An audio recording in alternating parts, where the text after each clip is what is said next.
What if I told you the story of humanity is the story of two men, one whose failure brought sin, death, and brokenness into the world, and another whose obedience brought life, redemption, and restoration? From the Garden of Eden to the cross of Calvary, this is the story of Adam and Jesus Christ, the second Adam. But how does Christ's victory reverse Adam's failure? And what does it mean for you today? In this video, we'll explore how Jesus as the second Adam changes everything: your past, your present, and your future. You'll discover the hope of God's eternal plan, the power of redemption, and how this truth can transform your life right now. If this message inspires you, don't forget to like this video, subscribe to our channel for more biblical insights, and comment below to share your thoughts. And most importantly, share this video with someone who needs to hear about the hope found in Jesus Christ. Together, let's spread the good news of the second Adam and his life-changing love.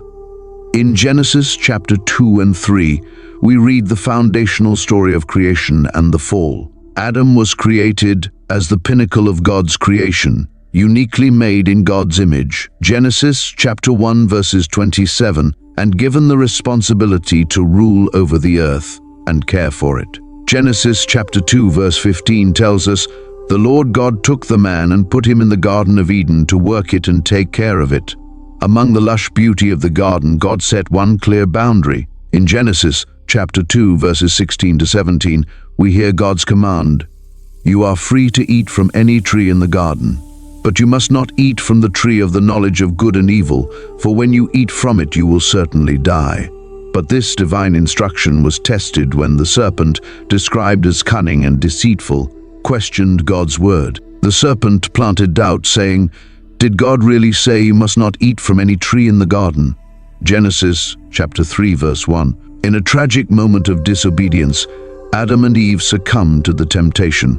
Genesis chapter 3 verse 6 recounts, "When the woman saw that the fruit of the tree was good for food and pleasing to the eye, and also desirable for gaining wisdom, she took some and ate it. She also gave some to her husband, who was with her, and he ate it." This single act of defiance against God's authority brought devastating consequences. Their eyes were opened, but not to wisdom as they had hoped. Instead, they became aware of their nakedness, their vulnerability, and their guilt. This moment is more than a story of personal failure. It is the point at which sin entered the human condition. Romans chapter 5 verse 12 explains it clearly. "Therefore, just as sin entered the world through one man, and death through sin, and in this way death came to all people, because all sinned." Adam's disobedience did not remain an isolated event. As humanity's representative, his sin was imputed to all, introducing a legacy of brokenness, separation from God, and mortality. Despite Adam's failure, God's love for humanity remained unwavering. In the midst of judgment in Genesis chapter 3, God gave humanity a glimmer of hope, a promise that would echo through the ages. Genesis chapter 3 verse 15 is known as the proto-evangelium, the first gospel, "And I will put enmity between you and the woman, and between your offspring and hers. He will crush your head, and you will strike his heel." This prophecy, spoken directly to the serpent, foretells a cosmic battle between good and evil. The offspring of the woman refers to a singular figure, a savior, who would ultimately defeat Satan, crushing his head, even though he himself would suffer in the process. Here, in the aftermath of humanity's fall, God's redemptive plan begins to unfold. This verse sets the stage for the entire biblical narrative of redemption. Throughout Scripture, we see God's promise to send a deliverer growing clearer and more defined. From the beginning, it is evident that salvation would come not through human effort, but through divine intervention. As centuries passed, God revealed more about his redemptive plan. First, through Abraham, God promised to Abraham that through his descendants all nations would be blessed. Genesis chapter 12 verse 3. This foreshadowed the coming of Christ, the descendant through whom salvation would extend to all peoples. Second, through David, God promised an eternal kingdom, saying in 2 Samuel chapter 7 verse 16, "Your house and your kingdom will endure forever before me. Your throne will be established forever." This pointed to the Messiah, the eternal King. Third, through the prophets, God gave vivid descriptions of the coming Savior. Isaiah foretold, "The virgin will conceive and give birth to a son, and will call him Emmanuel." Isaiah chapter 7 verse 14, and in Isaiah chapter 53, we see the suffering servant who would bear humanity's sins. From the proto-evangelium to the fulfillment of the covenant with Abraham, history testifies to God's faithfulness. For the ancient Israelites, these promises were not just theological ideas, but living hope. Despite their cycles of rebellion and exile, God continually reassured them that His plan to redeem humanity was still in motion. Jewish tradition held tightly to the expectation of a Messiah, a figure who would restore what was lost in Eden. The prophetic writings, preserved through centuries, kept this hope alive, guiding Israel and pointing to the ultimate fulfillment in Jesus Christ. Unlike the first Adam, Jesus Christ came to fulfill what Adam could not. In 1 Corinthians chapter 15 verses 21 to 22, Paul contrasts the failure of Adam with the victory of Christ. For since death came through a man, the resurrection of the dead comes also through a man. For as in Adam all die, so in Christ all will be made alive. Jesus is called the second Adam, because he represents a new beginning for humanity. Where the first Adam brought sin and death, the second Adam brings righteousness and life. Let's explore 3 key ways Jesus accomplished this monumental task. Number 1, obedience to God. The first Adam disobeyed God's single command in the Garden of Eden, prioritizing his own desires over God's will. In contrast, Jesus lived a life of complete obedience to the Father. Philippians chapter 2 verse 8 beautifully describes his humility and submission. He humbled himself by becoming obedient to death, even death on a cross.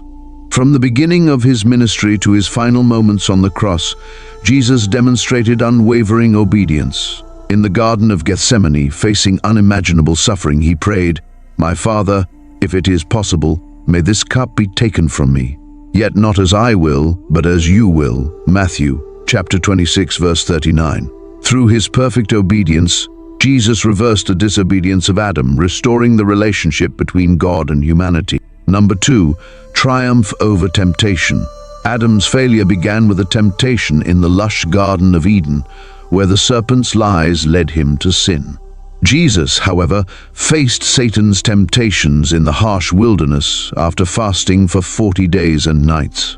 In Matthew chapter 4 verses 1 to 11, we see the devil presenting 3 challenges: to turn stones into bread and satisfy his hunger, to test God by throwing himself from the temple, to bow down and worship Satan in exchange for earthly kingdoms.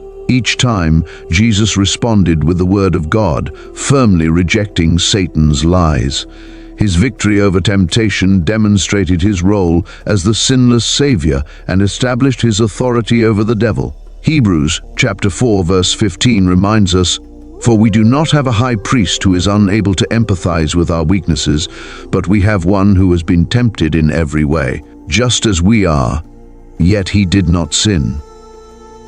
Where Adam succumbed, Jesus triumphed, proving he was the perfect, unblemished Lamb of God. Number 3, atonement for sin. The most profound way Jesus fulfilled what Adam could not was through his atoning death. Adam's sin brought guilt and condemnation to all humanity. Isaiah chapter 53 verse 5 prophesied the Messiah's sacrifice. But he was pierced for our transgressions, he was crushed for our iniquities. The punishment that brought us peace was on him, and by his wounds we are healed. On the cross, Jesus bore the full weight of humanity's sin and absorbed the punishment we deserved. His blood was the payment that satisfied God's justice, reconciling us to the Father.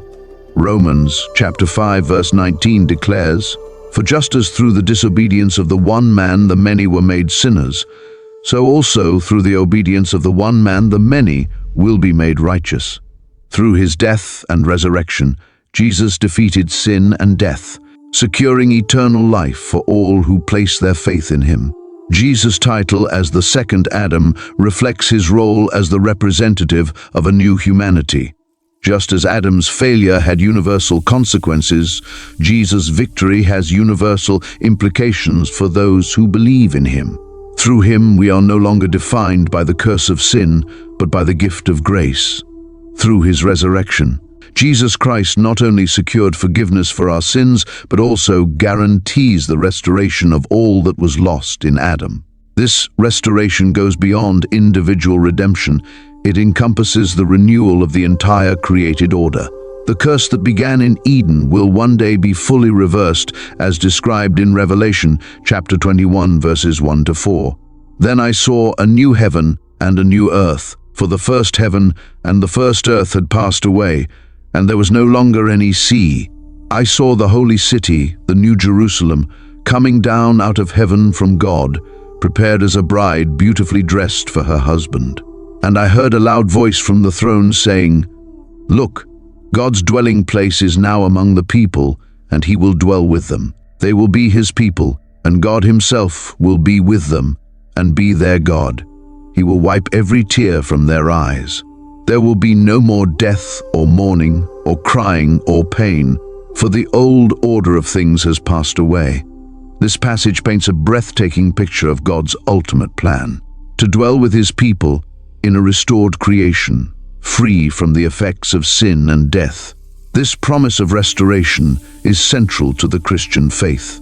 The resurrection of Jesus is the first fruits of this new creation.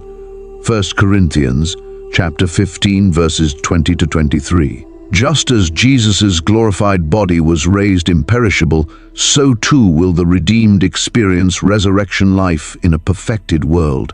In Romans chapter 8, verses 19 to 21, Paul writes, "The creation waits in eager expectation for the children of God to be revealed. For the creation was subjected to frustration, not by its own choice, but by the will of the one who subjected it, in hope that the creation itself will be liberated from its bondage to decay and brought into the freedom and glory of the children of God."